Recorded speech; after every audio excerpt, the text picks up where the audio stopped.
Hello there. Welcome to our day 7 of 50 Days with Genesis. So we are up to Genesis 7. What are your comments on? Good reading, and can you remind us? Yes, the going into the ark, 7 days in the ark before the rain, 40 days and 40 nights, and then 5 months or 150 days that the earth was flooded. Yes. Yep, but also prior to that. Of course. What? You have something to share? 7 days. 7 days. Yeah, it's interesting reading about 7 days. So God called Noah, his wife, sons and their wives. It doesn't say the names of the wives for whatever reason. The mother and the wives. For 7 days they were in the ark before the rain started. And we were talking about, oh wow, I wonder what they were doing for 7 days before the flood, before the rain. Yeah. That's one thing. The takeaways like being in the ark for 7 days prior to the rain, and then you'd have people possibly mocking you like, oh my gosh, why are you in there? And the doubt maybe from the kids. You just don't know, Because, yeah.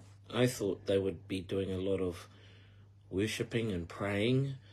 Because you think about it, how long did it take to build the ark? 120 years, was it? 100 or so years. It's a real faith journey there. To hear from God and then walk it out in spite of every, how many people constantly mocking you or calling you crazy, and yet you're just faithful to God. When having done all to stand. And there were some animals that were clean and unclean, and some clean were 7 pairs, and some unclean were 2 pairs. So I found that really interesting. Because, what did they say that the 7 pairs were, used for food. Food and for sacrifice? Don't know. Or sacrifices to come? After they found land. But that was in anticipation of that, taking the animals for sacrifice. I imagined in my head about the pairs of animals that were like across the other side of the world, when God created the world, but they'd be travelling months before just to get into the ark, and it talked about they were motivated by God. This is the amplified version. So being motivated by God, like they would have been provided for. So if they were like, what's an animal that's not in Israel or not in that a lion area? Yeah, well, there were lions, because didn't Samson kill a lion? Okay. And he killed a bear. But say giraffe. Take a giraffe would have spent him and his wife, partner would have spent just months getting there. Just taking a little break, I just noticed, what is that you're wearing? It is my hair because I could go do my face afterwards. So okay, you're a unicorn. My unicorn. It's a actually spiritual not even unicorn. mine, but and unicorns are in the Bible too. Yeah. So it's not. Anyway, there's so many takeaways. I just saw like the motivated by God, the animals, and then there were things about the breath was the breath and the spirit of life, and then also in whose nostrils was the breath and spirit of life. Interesting. Yeah. Yeah, so I thought that was like, And there was a verse we're talking about, quite particular about Noah's age, and on the second month or the 17th day, and that I was thinking, oh, that's quite interesting, how being very particular about the exact age of Noah and the time that they went into the ark, and the 7 days before the 40 days and nights of rain, Yeah, deluge. there were specific numbers that God used in the scriptures, like timing, like the like you said, the 7 days, and then the 5 months, and then the 40 days of complete rain. I thought that was really interesting. And then, which came to 197 days. yeah, 1 and 9, 10, 10 and 7. 17. Is it 17? Yes. And then 1 and 7. 8, and 8 in the Bible represents new beginnings. Or completion, isn't it? Completion is 7. I thought there was perfection. Yeah. Oh, I don't know. But 8 representing new beginning. Noah and his kids and his wife, there was 8 of them as well. Yeah. So there was some real significant, things in the numbers of everything. When I went to Niue in 2015, got off the plane, and I was in Genesis. I found one of my journals. I was in Genesis back then, and I was asking God for signs and stuff like that, back then. Was it 2015 or? Wasn't it? Yeah. That was for December. Our 20th anniversary, yeah. I think so. Oh, yes, 2015, my apologies. Yes. Anyway, I was in Genesis at the time, and the reason why I was, quite amazed about it was when we got there and our car, it was my date of birth. Oh, wow. Yeah, it was 6667. And I was like, oh my gosh, Lord, these just little signs that God gives. And reading in this, there was lots of numbers, like the 2 and the 7, and I think as you read on, there's just this 6667 just keep popping in my mind and in my spirit.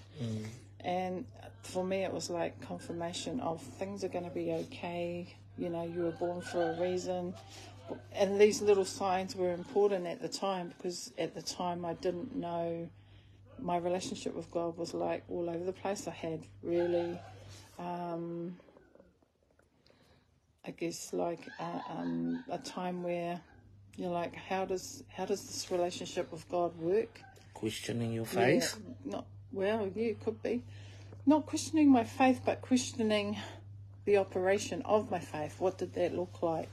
So it was good that God, came through with little signs like that, because it was important for me, for identity, to know I was on the right track, sort of thing, at the time. Because, when you want some signs, and God would speak through his word in visions of what I saw, to do with date of births anyway. That was my thing. We went to the gathering today. That was awesome. Hey, you enjoyed that? Yes. Probably your 3rd time going to gathering, And it was cool. We would do a bit of praise and worship, and then we'd break up in groups, people you don't know. So you had young, old, male, female. And that was really, really awesome. Hey, you had a good time? Yep. And then you prayed for each other. So our scripture was from Romans 8, 12 to 17. Oh, yeah, 12 to 17. And so we had to mix with people that we didn't, kind of mix with prior. And we had lots of people from all over. People coming up from the South Island. Yeah, one from Christchurch, Mosgiel, Tauranga, Waihi, Paeroa, Whangarei. Yeah, so it was a really nice nice mix, you know, like you never know. You expect the unexpected when we go to the gatherings, which was at Brookby Barn, and your group. Yeah, a good group. I had a good group. So that's what we did spend our day with. We did some boxing, which was great. I was trying to learn technique because apparently I don't have a good technique. Hey. What do you want me to say?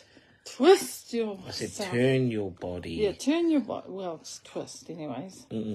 How would you say our 7 days for you have gone? It's gone okay. Yeah. Yeah, I put down that it's One good. day at a time. It's good. Yeah. 50 days is a long time to commit to something. And we've already done 7 days, so... You always hear about 43. Takes 30 days 21. or 30 days 21. to form a habit. Yeah. 21. 21, 30. Yeah. This week we've got a tangi on. Our dear friend Deirdre passed away last week. Deirdre Our Kramer, cruise buddy. And we had a farewell on Saturday. And you went to do the rugby thing. Congratulations, Moana Pacifica, on your win over the Waratahs last night. And just condolences to George, Pastor George, and the children and grandchildren on the passing of Deirdre, an amazing woman. Yeah, yes she was. But that's us for tonight. This week, yeah, I'll be just attending tangi, seeing Deirdre. She was a good woman, man. Always enlightened, you know. You left feeling really good. Always talk, you know, brought it back to Jesus in conversations. Yeah, so we just want to bless your week. Bless yous. What else? I think that's it, hey? Yep, that's our check-in. I hope everyone's going well. Message us if you're not and you want some sort of, I don't know, we're here if you need. Not saying you ring us in the middle of the night or message us, you know, 2 a.m, because I sometimes have my phone on silent. But still, it's just, yeah, honouring people's times, isn't it? Okay. Yeah. Anyway, night. Paul Muddy here. Good night. Night.